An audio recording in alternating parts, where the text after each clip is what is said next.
বদদোয়া করে নাই?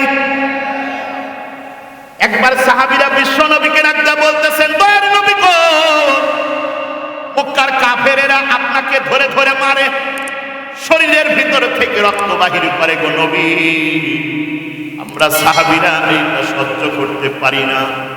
কাফের মুশরিকদের জন্য আল্লাহর কাছে বদদোয়া করে দেন, আবু জেহেল, আবু লাহাব, উতবা, সাইবা এরা যেন ধ্বংস হয়ে যায়। নবীজি ডাক দেয়া কয়, সাহাবীর দল, আমার আল্লাহ তো আমাকে দুনিয়াতে বদদোয়া করার জন্য পাঠাই নাই। নবীজি ডাক দেয়া বলতেছেন, সাহাবীর দল, আমি মুহাম্মদ কাফের মুশরিকদের জন্য যদি বদদোয়া করি, আবু জেহেল, আবু লাহাব, উতবা, সাইবা সহ মক্কার কাফেররা যদি ধ্বংস হয়ে যায়, তাহলে আগামীকাল থেকে আমি মুহাম্মদ কালেমার দাওয়াত দেব কারে? লিল্লাহি তাকবীর। ওয়া মা আরসালনাকা ইল্লা রাহমাতাল লিল আলামিন।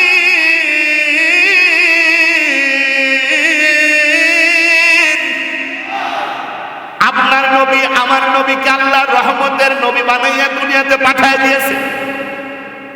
এ ভাই, আপনার নবী, আমার নবী শুধু আপনার জন্য, আমার জন্য রহমতের নবী না। আপনার নবী, আমার নবী আসমানের জন্য রহমত। আপনার নবী, আমার নবী জমিনের জন্যও রহমত। আপনার নবী, আমার নবী পাহাড়ের জন্য রহমত। আপনার নবী, আমার নবী পাহাড়ের ঝর্ণার জন্যও রহমত। আপনার নবী, আমার নবী সমুদ্রের জন্য রহমত। আপনার নবী, আমার নবী সমুদ্রের মাছের জন্যও রহমত। আপনার নবী, আমার নবী গাছগাছালির জন্য রহমত। আপনার নবী, আমার নবী পশু পাখিদের জন্য রহমত। আপনার নবী, আমার নবী শুধু দুনিয়াতে রহমতের নবী না, আপনার নবী, আমার নবী হাসরের ময়দানেও রহমত। শুধু হাসরের ময়দানেও নয়, আপনার নবী, আমার নবী জান্নাতের ভিতরেও রহমত। যাহারা গমনে ধন্য, যাহারা গমনে ধন্য হলো মানব কুল, সকল নবীর সেরা নবী মুহাম্মদ রাসূল। সকল নবীর সেরা নবী মুহাম্মদ রাসূল। জোরে বলেন মারহাবা। নবী যদি না আসিত, আসমান জমিন না বানাইত, আসমান জমিন না বানাইত, আসমান জমিন না বানাইত। নবী যদি না হইত, কিছুই সৃষ্টি না করিত, কিছুই সৃষ্টি না করিত। নবীর রঙে রঙিন হলো, আল্লাহু আকবার বলেন, আরে দুইটা হাত ধরে বলেন আল্লাহু আকবার। নবীর রঙে রঙিন হলো তামাম জাহান কুল, সকল নবীর সেরা নবী মুহাম্মদ রাসূল। সকল নবীর সেরা নবী মুহাম্মদ রাসূল। জোরে বলেন মারহাবা। আপনার নবী, আমার নবী রহমতের নবী, কথা বলেন ঠিক কিনা?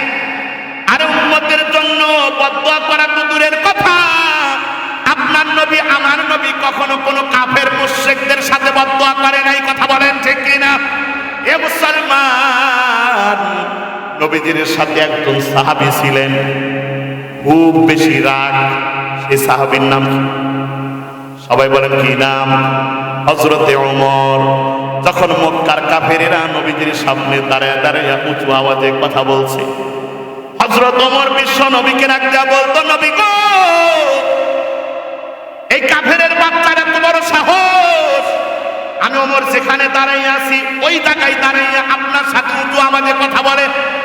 ওগো নবীজি, একবার শুধু ইশারা দেন, একবার শুধু আদেশ করেন, আমি ওমরের খোলা তরবারির আঘাতে এই মুহূর্তে এই কাফেরের বাচ্চার শরীর থেকে গর্দানটা আলাদা করতে চাই। লিল্লাহে তাকবীর। আরে এমন বডিগার্ড যদি এখনকার নেতারা পাইতো তাহলে প্রতিদিন লাশ পড়তো। কথা বলেন ঠিক কিনা? আরে আমাদের দেশের নেতাদের বিরুদ্ধে কথা বললে গভীর রাত্রে তাকে গুম করে দেওয়া হইতো। কথা বলেন ঠিক কিনা? নবীজি বিশ্ব নবী, আপনার নবী আমার নবী বিশ্ব নবী হযরত ওমরকে ডাক দেয়া বলতো, ওমর এত রাগ করলে চলবে না। এই যারা আমার সাথে খারাপ আচরণ করতেছে, খারাপ বিহাব করতেছে, এরা যদি আমি মুহাম্মাদকে চিনতো, মুহাম্মাদকে জানতো, তাহলে আমার সাথে খারাপ আচরণ করতো না। আমি মুহাম্মাদ এদেরকে মাফ করে দিয়েছি। এ ভাই কেমন নবীর উম্মত আপনি আমি হইছি? নবীজি কখনো কারোর সাথে খারাপ আচরণ করে নাই। নবীজি যখন মক্কা থেকে হিজরত করে মদিনায় আসেন, এই মদিনায় আসার খবরটা মদিনা শহরের ভিতরে জানাজানি হয়ে গেছে। মদিনার লোকেরা আপনার নবীর সাথে আমার নবীর সাথে দেখা করার জন্য পাগল। মদিনার লোকেরা আপনার নবীর সাথে আমার নবীর সাথে সাক্ষাৎ করার জন্য নবীজির সামনে চলে যায়। ওই মদিনা শহরের ভিতরে একজন ইহুদি পণ্ডিত ছিল। সেই ইহুদি পণ্ডিতের নাম হচ্ছে আব্দুল্লাহ বিন সালাম। কি নাম? সবাই বলেন কি নাম? আব্দুল্লাহ বিন সালাম। এই আব্দুল্লাহ বিন সালামের কানের ভিতরেও খবরটা চলে গেছে যে মক্কা থেকে হিজরত করে মুহাম্মদ মদিনায় চলে আসছে। আব্দুল্লাহ বিন সালাম মনে মনে কয়, যেমন করি হোক মুহাম্মাদের সাথে আমার সাক্ষাৎ করা লাগবে, শুনেছি সে নাকি নবী। আব্দুল্লাহ বিন সালাম কাজ করতেছিল। আব্দুল্লাহ বিন সালাম সব কাজ বাদ দিয়া আপনার নবী আমার নবীর সাথে সাক্ষাৎ করার জন্য দৌড়াইয়া আপনার নবীর সামনে আমার নবীর সামনে দাঁড়ায় গেছে। আল্লাহু আকবার কয় না? এত বড় নেতার সামনে দাঁড়াইছে, কথা বলবে, অনুমতি লাগছে? কথা কয় না? অনুমতির দরকার হয় নাই। মুসলমান, এত বড় নেতার সাথে দেখা করতে কথা বলতে তো অনুমতির দরকার হইতো। কথা বলেন ঠিক কিনা? অনুমতির দরকার হয় নাই। আর আমাদের দেশের পাপী নেতার সাথে দেখা করতেও অনুমতির দরকার হইতো। কথা বলেন ঠিক কিনা? আরে অনুমতির দরকার কেন হবে না? আমাদের দেশের নেতারা 100 বস্তা চাউল পাইলে 10 বস্তা গরিবদের ভিতরে বন্টন করে, আর 90 বস্তা বিসমিল্লাহ কয়ে নিজের কাছে রেখে দেয়। কথা বলেন ঠিক কিনা? মুসলমান ভাই, এই যে 90 বস্তা বিসমিল্লাহ বলে রেখে দিল। আরে আমাদের দেশের ভিতরে এমন অনেক নেতা ছিল, যদিও তারা পলাইছে, এদের খাটের নিচ থেকে তেলের বোতলও কিন্তু বাহির হয়েছে। কথা বলেন ঠিক কিনা? তো যাদের খাতের ভিতর থেকে তেলের বোতল বাহির হয়, তারা জনগণের হক মেরে খায়, এদের সাথে সাক্ষাৎ করতে অনুমতির দরকার হবে না। কার সাথে সাক্ষাৎ করতে অনুমতির দরকার হবে? কথা বলেন ঠিক কিনা? 90 বস্তা নিজের কাছে রেখে দেয়, 10 বস্তা বন্টন করে দেয়। আসল গরিব পায় না, নেতার আত্মীয় স্বজন খায়াই তো হুঁশ পায় না। কথা বলেন ঠিক কিনা? আল্লাহর কাছে জবাবদিহি করতে হবে। যারা আমাদের দেশের সম্পদ নিয়ে যারা পালাইছে, হাজার হাজার কোটি টাকা নিয়ে যারা পলায়ন করেছে, আল্লাহর কাঠগড়ায় তাদেরকে জবাবদিহি করতে হবে। তাদের ভিতর থেকে এক পাগল বলেছিল খেলা হবে। কথা বলেন, আরো জোরে আওয়াজ করে বলতে হবে ঠিক কিনা? বলেছিল খেলা হবে। কিনা? আমি মুসলমান ভাই, খেলা হবে। খেলা তো অবশ্যই হবে। তুমি আমাদের দেশের হাজার হাজার কোটি টাকা নিয়ে পলাইছো, খেলা অবশ্যই হবে। এই দুনিয়ার জমিনের ভিতরে খেলা না হলেও হাসরের ময়দানে এই নাজরের মুসলমানেরা, সিংড়ার মুসলমানেরা দেখে নেব তুমি কোন দিক দিয়ে আল্লাহর জান্নাতের ভিতরে যাও। কথা বলেন ঠিক কিনা? খেলা তো ওই দিন কোন দিক দিয়ে জান্নাতের ভিতরে যাও। হাসরের ময়দানে এক বান্দা আর এক বান্দার বিরুদ্ধে যদি শুধু দাঁড়ায়, তাহলে ওর জান্নাতে যাওয়া মুশকিল আছে। কথা বলেন ঠিক কিনা? মুসলমান ভাই, এত বড় নেতার সাথে দেখা করতে অনুমতির দরকার হয় না, আর বাকি নেতার সাথে দেখা করতে অনুমতির দরকার হয়। আমাদের দেশের সব নেতারা যে খারাপ এমনটা কিন্তু নয়, কথা বলেন ঠিক কিনা? নেতারা ভালো, কিন্তু ওই যে নেতাদের সাথে সেলারা করে সামসাগুলো এরা খারাপ, তারা খালি নেতার মাথা গরম করে দেয়। নেতা এলাকার এই বাঁশবাড়িয়া এলাকার লোকদের সাথে দেখা করার জন্য বসে থাকে, কিন্তু এই সামসা কই না না না, স্যার ব্যস্ত আছে। স্যার তো ভালো, সামসাগুলা খারাপ। না না, স্যার ব্যস্ত আছে, স্যার কথা বলতে পারবে না, স্যারের সাথে আজকে দেখা হবে না, আগামীকাল এসো। আপনি শুধু কায়দা করে, এরা তো ছোট লোক, আপনি শুধু কায়দা করে পকেটের ভিতর থেকে 2 প্যাকেট ডার বিক্রি দিবেন ওর পকেটে, কোনো ভেজাল থাকবে? তখন বলবে চাচা আগে বলবেন না, এত দরকার। দেশের ভিতরে যদি ন্যায় প্রতিষ্ঠা হয়, এই সমস্ত চামচাদেরকে জুতা পেটা করে সমাজ ছাড়া করা হবে, কথা বলেন ঠিক কিনা? মুসলমান ভাই, এত বড় নেতার সাথে দেখা করতে অনুমতির দরকার হয় না, আর আমাদের দেশের সাংসদের সাথে দেখা করতে অনুমতির দরকার হয়। বুঝতে হবে ভেজাল আছে না নাই। এ মুসলমান, আব্দুল্লাহ বিন সালাম বিশ্ব নবীর সামনে দাঁড়ায় গেছে। নবীজিকে ডাক দেয়া কয়, মুহাম্মদ, তুমি কি মুহাম্মদ নাকি? নবীজি ডাক দেয়া কয়, হ্যাঁ আমি মুহাম্মদ। এবার আব্দুল্লাহ বিন সালাম বিশ্ব নবীকে ডাক দেয়া কয়, মুহাম্মদ, শুনলাম তুমি নাকি নবী। শুনলাম তুমি নাকি নবী? হ্যাঁ আমি নবী, আমি নবী। এবার আব্দুল্লাহ বিন সালাম বিশ্ব নবীকে ডাক দেয়া বলতেছে, মুহাম্মদ, আমিও শুনেছি তুমি নাকি নবী। আজকে এই মুহূর্তে তোমাকে 3টা প্রশ্ন করব, তুমি যদি নবী। আরো জোরে কান। আমরা তো এখানে শয়তানকে বেজার করার জন্যই এখানে বসে আছি, কথা বলেন ঠিক কি না? এখানে যতক্ষণ বসে থাকবো শয়তানের খালি জ্বলবে। শয়তানের জ্বললে আপনি আমি খুশি না বেজার? শুধু খুশি নাকি মহা খুশি? মহা খুশি, কথা বলেন ঠিক কি না? কিন্তু এই এলাকার ভিতরে এমন অনেক মুসলমান আছে যারা শয়তানকে খুশি করার জন্য এখনো বাহিরে ঘোরাঘুরি করতেছে, কথা বলেন ঠিক কি না? দেখবেন যখন তবারক দিবে তখন শয়তান এদেরকে আটকিয়ে রাখতে পারবে না, কথা ঠিক না বেঠে? বিশেষ করে এই এলাকার ভিতরে কিছু স্যাঁচরা প্রেমিক যুবক আছে, এদের আবার মেয়েদের পিছনে না ঘুরলে পেটের ভাত হজম হয় না। এই যুবকের আওয়াজ করে বলো, আছে না নাই? এরা বাড়ির থেকে নিয়ত করেই আসছে যে হুজুর যতই ওয়াজ করুক মাহফিলে যাব না। এদের নিয়ত খারাপ। এরা বিভিন্ন মোড়ে মোড়ে দাঁড়ায় থাকে, বিভিন্ন পয়েন্টে পয়েন্টে দাঁড়ায় থাকে, ব্রিজের উপরে বসে থাকে। যেই রাস্তা দিয়ে মেয়েদের চলাচল বেশি, ওই রাস্তা দিয়ে স্যাঁচরা প্রেমিকের সংখ্যাও বেশি, কথা বলেন ঠিক কিনা? আছে না নাই? আপনারা বলেন, বাহিরে যারা ঘোরাঘুরি করতেছে এদের কপাল ভালো না খারাপ? আপনারা এখানে যারা বসে আছেন আপনাদের কপাল ভালো না খারাপ? কেমন ভালো এইটা বিশ্ব নবী বলেন। وقال رسول الله صلى الله عليه وسلم لا يقعد قوم يذكرون الله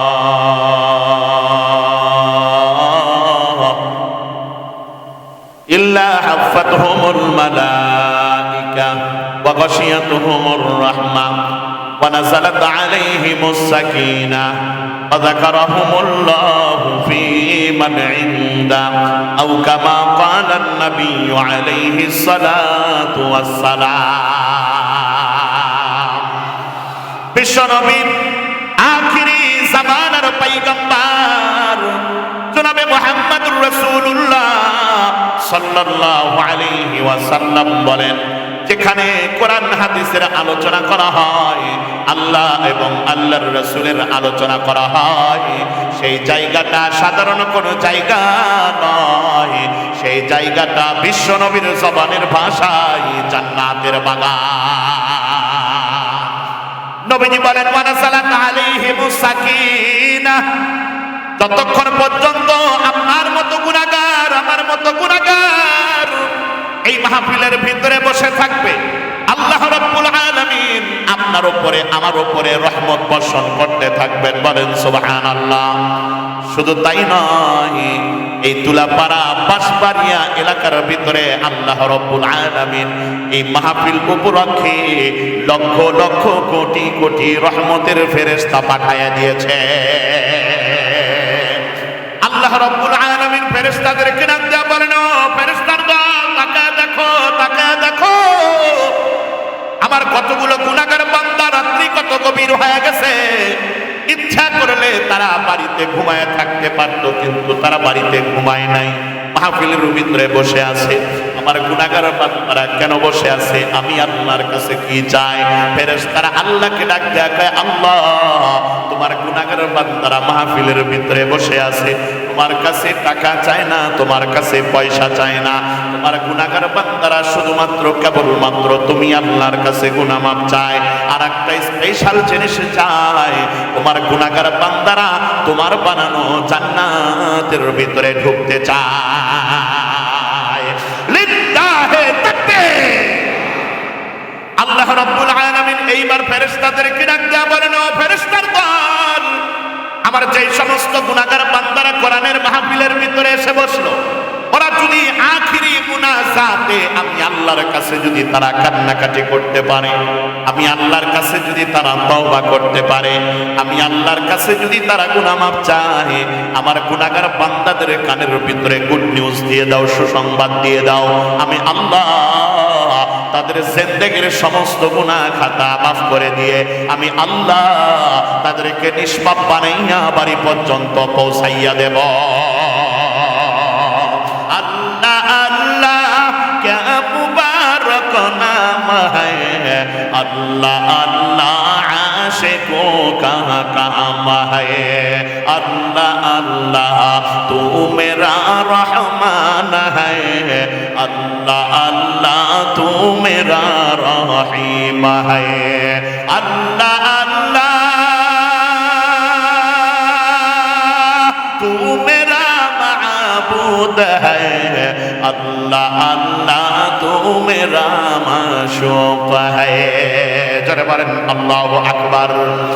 মুসলমান ভাই, এই যে গভীর রজনী পর্যন্ত বসে আছেন, আজকের এই মাহফিলটা আপনার জীবনে আমার জীবনের শেষ মাহফিল হতে পারে। কথা বলেন ঠিক কি না? বাড়ি পর্যন্ত যাইতে পারবেন এমন গ্যারান্টি কেউ কি দিতে পারবেন? যুবকেরা মনে মনে কয় বয়স তো এখনো কম, আজরাইল আসতে মনে হয় অনেক দেরি আছে। না না, তোমাদের মতো অসংখ্য যুবকেরা দুই বন্ধু মিলে মোটর সাইকেল নিয়ে মাস্তানি করতে গিয়ে অ্যাক্সিডেন্ট করে মারা পড়ে থাকে। কথা বলেন ঠিক কি না? কারণ এখনকার সমাজের যুবকেরা মোটর সাইকেল চালায়, ওইটা মোটর সাইকেল না, মনে হয় বিমান চালায়। কথা বলেন ঠিক কি না? আরো অনেক যুবক আছে কানের ভিতরে হেডফোন ঢুকায়, গান না শুনলে নাকি মরদের হুন্ডার টান ওঠে না।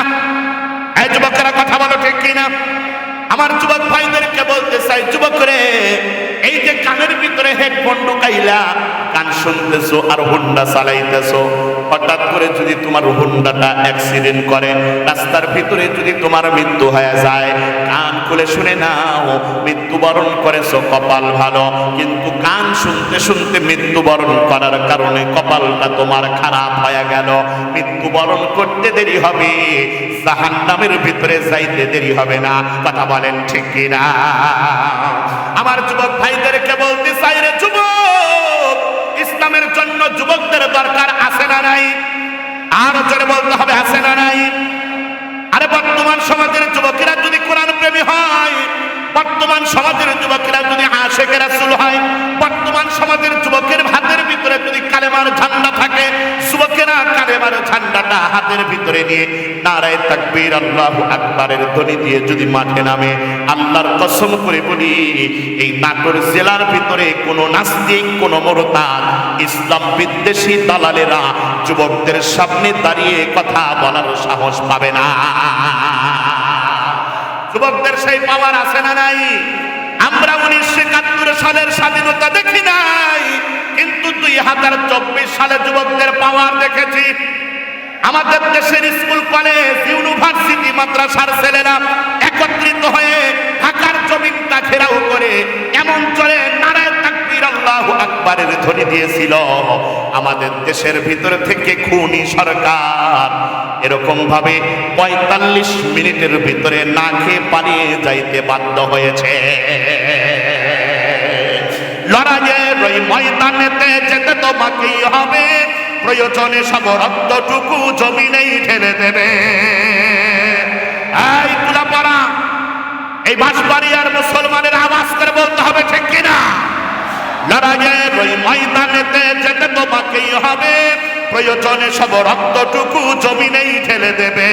তবুও তোমায় লড়তেই হবে, মানিবে না পরাজয়।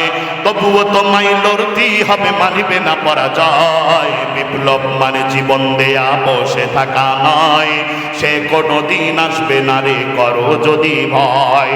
আসবে বিজয় রক্ত আর জীবনের বিনিময়, আসবে বিজয় রক্ত আর জীবনের বিনিময়। বিপ্লব মানে জীবন দেয়া বসে থাকা নয়, সে কোনদিন আসবে না রে করো যদি ভয়। কথা বলেন ঠিক কিনা?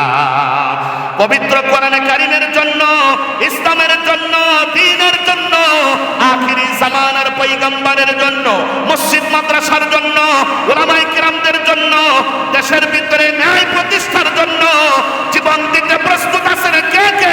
তো হাত তুলে আল্লাহকে দেখায় দেন।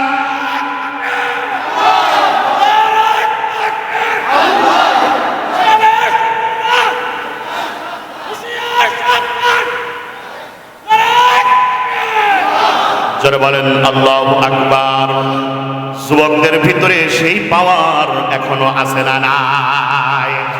আমি তো বলি এই বাঁশবাড়িয়ার যুবকেরা যদি পরিবর্তন হয় তাহলে এই বাঁশবাড়িয়া গ্রামটা পরিবর্তন হয়ে যাবে। কথা বলেন ঠিক কিনা? আরে বাঁশবাড়িয়ার যুবকেরা যদি পরিবর্তন হয়, নামাজি হয়, তাহলে এই বাঁশবাড়িয়া এলাকার ভিতরে একজনও বেনামাজি থাকবে। সন্তান যদি নামাজি হয়, সন্তান যদি প্রতিদিন জামে মসজিদে ফজরের সময় নামাজ পড়ার জন্য চলে যায়, বাবা চিন্তা করবে, হাই রে হাই, কেমন বাবা হইলাম, আমার সন্তান প্রতিদিন ফজরের সময় মসজিদে যায় আর আমি বাবা হয়ে ঘুমায় থাকি। এমনটা হতে পারে না। দেখবেন এক পর্যায়ে বাবা লজ্জিত হয়ে বলেও মসজিদের ভিতরে যাবে। কথা বলেন ঠিক কিনা? আমার বাঁশবাড়িয়ার যুবক ভাইদেরকে বলতে চাই, রে যুবক, সমাজটাকে পরিবর্তন করতে হলে আগে যুবকদেরকে পরিবর্তন হওয়া লাগবে।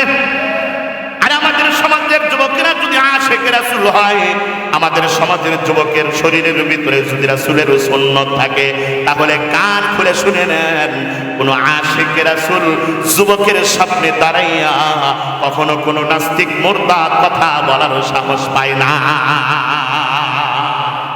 কিন্তু কপাল বড় খারাপ, এই যেখানে কত মানুষ আছেন, কারো মাথার ভিতরে টুপি আছে তো কারো মাথার ভিতরে টুপি নাই। কথা বলেন ঠিক কিনা? কারো 3.5 হাত বডির ভিতরে রাসূলের সুন্নত আছে তো কারো 3.5 হাত বডির ভিতরে রাসূলের সুন্নতের গোষ্ঠী নাই। মুসলমান ভাই, কপাল বড় ভালো, আপনার নবী আমার নবী আল্লাহর কাছে বদদোয়া করে নাই। নবীজি যদি আল্লাহর কাছে বদদোয়া করতেন, আল্লাহ আমার উম্মতদের ভিতর থেকে যারা আমি নবীজির সুন্নতের পাবন্দি হবে না, আমি নবীজির সুন্নত তাদের 3.5 হাত বডির ভিতরে বাস্তবায়ন করবে না, এরা যেন ধ্বংস হয়ে যায়, তাহলে কান খুলে শুনে নেন, এই তুলাপাড়া বাঁশবাড়িয়া এলাকার ভিতরে, এই সিংড়া থানার ভিতরে একজন বিনা সুন্নাতওয়ালা লোক একটাও জীবিত থাকতো না। বদদোয়া করছে, আরো স্যার বলেন, নবীজি বদদোয়া করে নাই। আরে বদদোয়া করা তো দূরের কথা, উম্মতের জন্য বদদোয়া করা তো দূরের কথা, আপনার নবী আমার নবী কখনো কেন চলে বলেন আমি? এ মুসলমান, নবীজির চেহারা সুন্দর নাকি অসুন্দর? এ ভাই, নবীজির একজন অন্যতম সাহাবী, নাম তার হযরত আবু হুরায়রা। কি নাম? আরো যারা বলেন কি নাম? হাদিসের ভিতরে সবচাইতে বেশি হাদিস বর্ণনা করেছেন হযরত আবু হুরায়রা। মুসলমান এমনিতেই বর্ণনা করে নাই, 3 দিন 5 দিন পর্যন্ত আবু হুরায়রা না খেয়ে থাকছে, তারপরেও নবীজির দরবার কখনো ছাড়ে নাই। এই আবু হুরায়রা সারাক্ষণ নবীজির চেহারার দিকে তাকায় থাকতো। এই আবু হুরায়রা নবীজির সৌন্দর্য সম্পর্কে বলেন, মা রাআইতু শাইআন আহসানা মির রাসূলিল্লাহি সাল্লাল্লাহু আলাইহি ওয়াসাল্লাম। এখন নবীজির সৌন্দর্যের বর্ণনা দেওয়া হবে।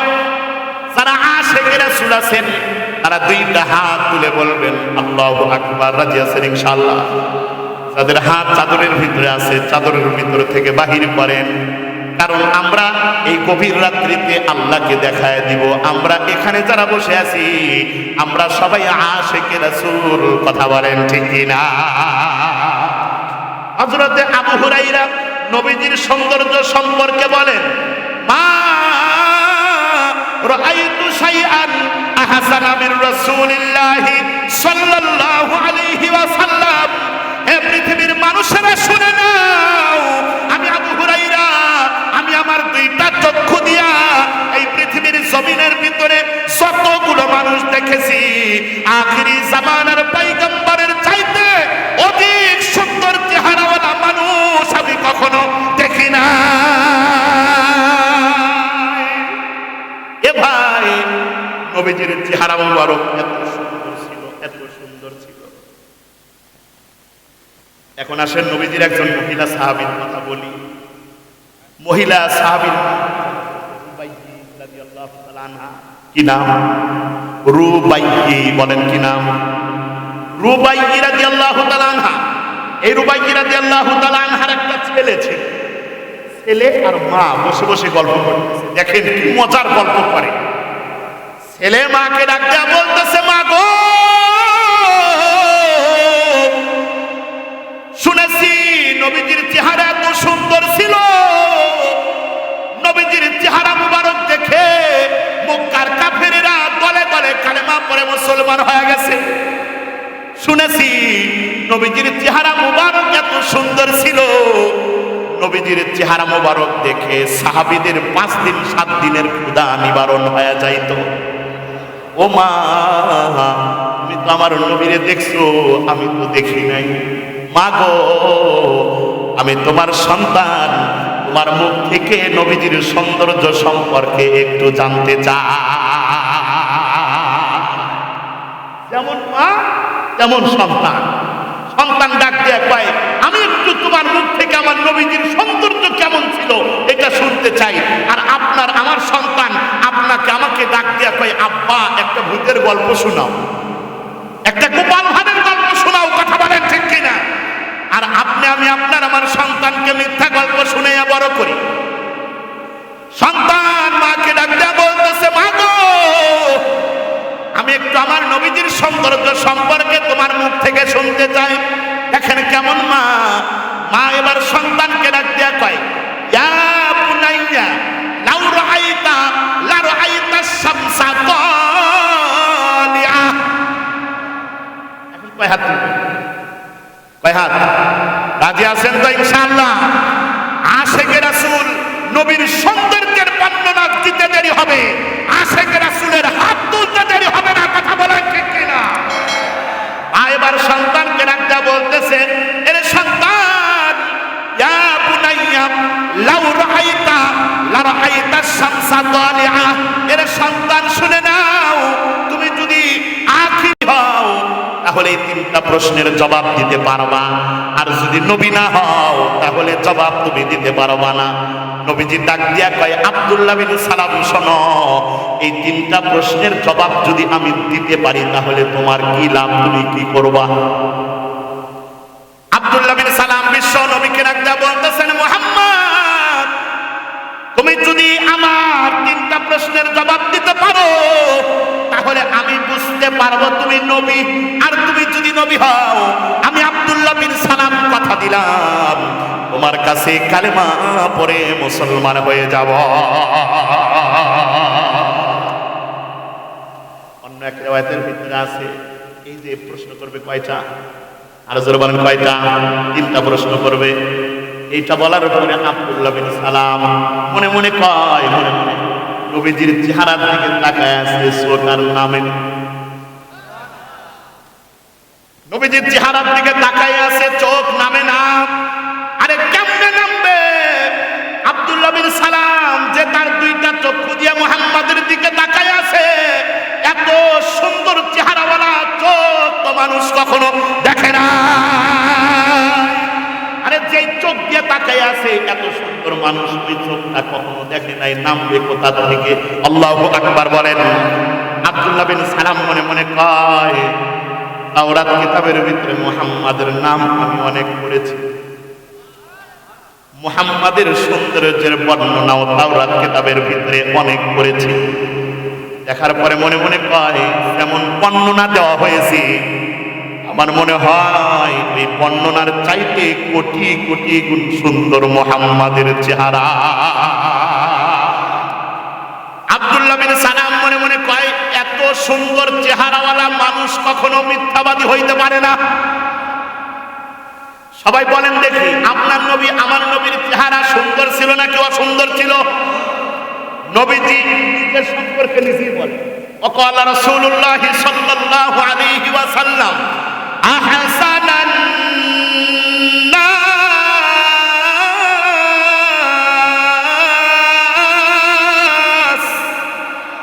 নবীজি বলেন, মানুষদের ভিতরে সবচাইতে বেশি সুন্দর করে আল্লাহ আমাকে বলেন। সুবহানাল্লাহ জোরে পড়েন না সুবহানাল্লাহ। এখন আসেন, নবীজির কাছে যারা সারা থাকছে তাদেরকে সাহাবী বলা হয়। কি বলা হয়? সাহাবী। মুসলমান সাহাবীদের কপাল কত ভালো, এরা ইচ্ছা করলে নবীজির চেহারার দিকে তাকায় থাকতে পারত। এরা ইচ্ছা করলে মসজিদের নববীতে নবীজির ইমামতিতে মুসল্লি হয়ে নামাজ আদায় করতে পারতেন। আপনি আমি আখিরি জামানার পয়গম্বরের উম্মত হইছি, নবীরে দেখি নাই। এখন তো নবীরে দেখা সম্ভব নয়। স্বপ্নের ভিতরে রাসূলের দিদার দেওয়ার স্বপ্ন আছে না নাই? স্বপ্নের ভিতরে রাসূলকে দেখার স্বপ্ন আছে না নাই? ওই সুদূর মদিনায় গিয়ে নবীজির রওজার সামনে দাঁড়াইয়া নবীজিকে দেখার স্বপ্ন আছে না নাই? বড় আশা ছিল যাব মদিনায়, স্বপ্ন আছে না নাই? যাদের যাদের মদিনায় যাওয়ার শখ আছে তারা আমার সাথে সাথে গাইবেন, আর যাদের যাইতে মনে চায় না তাদের গাওয়ার দরকার নাই। অনেক বড় আশা ছিল যাব, আরেকটু দিল থেকে বলেন, মনে বড় আশা ছিল যাব, সালাম আমি করব গিয়ে, সালাম আমি করব গিয়ে নবীজি রওজায়। মনে বড় আশা ছিল যাব মদিনায়। জোরে বলেন আল্লাহু আকবার। আরব সাগর পানি দেব নাই কই আমার তরি,